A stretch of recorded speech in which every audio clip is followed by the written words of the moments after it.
विधानसभा क्षेत्र से खड़े हुए भाजपा प्रत्याशी गोपाल शर्मा के सर पर जीत का सेहरा बंधा है। उनसे बातचीत करते हैं। सर, किस तरह देखते हैं आप जीत को? जीत को जीत की तरह देखते हैं और ये जीत है, ये जनता की जीत है। हम लोग मामूली व्यक्ति हैं। प्रभु की कृपा से, जनता के आशीर्वाद से जो मौका मिला है उसके लिए सेवक के रूप में काम करेंगे। सर, लगातार ये तुष्टीकरण को लेकर के जो बातें कही जा रही थी कि बीजेपी इस तरह के एलिगेशन कांग्रेस पे लगाती है, फिर उसके बाद लगातार कांग्रेस प्रत्याशी आरोप को दरकिनार करते हुए बीजेपी पर लगातार आरोप लगा रहे थे। किस इन चीज़ों को लेकर पूरी सब चीज़ों को दरकिनार किया, वोट बैंक हासिल किया और उसके बाद आपने चुनाव जीता? देखिए, वो या तो अनपढ़ हैं और या असत्य बोल रहे हैं। हम सब जानते हैं कि देश का विभाजन इसी तुष्टीकरण ने किया है और हम दूसरा विभाजन देखने को तैयार नहीं हैं। इसलिए हम भारत के अंदर जगह जगह मिनी पाकिस्तान नहीं बनने देंगे।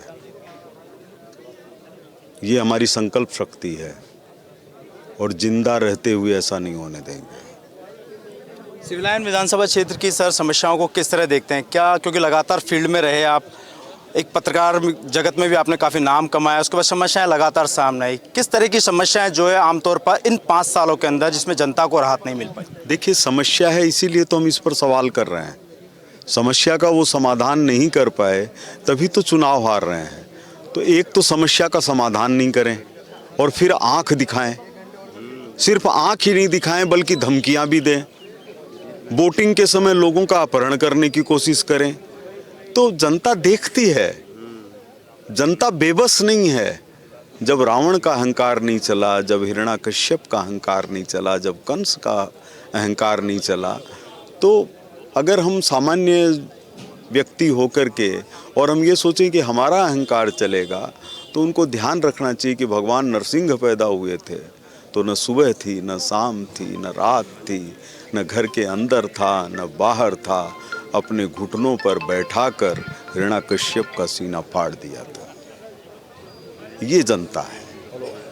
तो ये जो नरसिंह भगवान का रूप है, ये जनता ने दिखाया है। सर, एक चीज़ और, सीएम साहब लगातार बड़ी बड़ी बातें कर रहे थे, पेपर लीक जैसे बड़े प्रकरण हुए और कई चीज़ें सामने आई। युवाओं का सबसे ज़्यादा भविष्य खराब हुआ, लगातार सवाल उठाए। क्या रहेगा सर इन चीज़ों के लिए? अच्छा ही होना चाहिए। जनता वोट देती है, किसी सरकार को चुनती है तो बहुत उम्मीदों से चुनती है और उसको अगर धोखा मिलता है तो बड़ी तकलीफ होती है। भारतीय जनता पार्टी राष्ट्रीय विचारधारा के प्रति, जनता के प्रति, इसीलिए उसका नाम भारतीय जनता पार्टी है। इंडियन नेशनल कांग्रेस में आपको जनता नहीं मिलेगी, नाम इंग्लिश में है।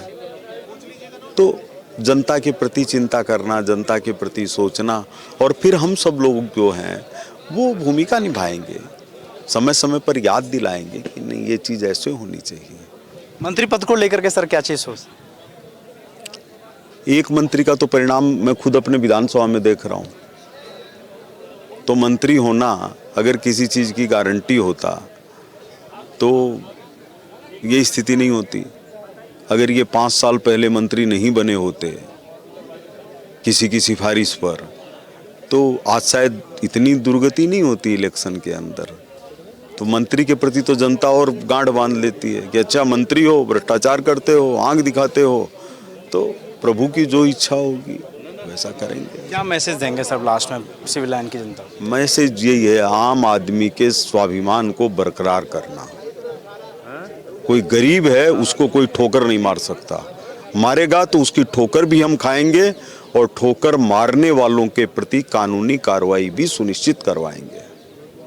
तो बिल्कुल ये थे गोपाल शर्मा जी जो बता रहे थे कि अहंकार अगर आप अपने अंदर रखते हैं तो उसका पतन कहीं ना कहीं निश्चित होता है और इसी का खामियाजा कहीं ना कहीं जो है सरकार को उठाना पड़ा है। सिविल लाइन क्षेत्र से खड़े हुए मंत्री प्रताप सिंह खाचरियावास कहीं ना कहीं इसी अहंकार की वजह से उनको ये परास्त यहाँ पर झेलनी पड़ी है। कैमरा पर्सन विजय मिश्रा के साथ यादविंद्र शर्मा, समाचार प्लस, जयपुर।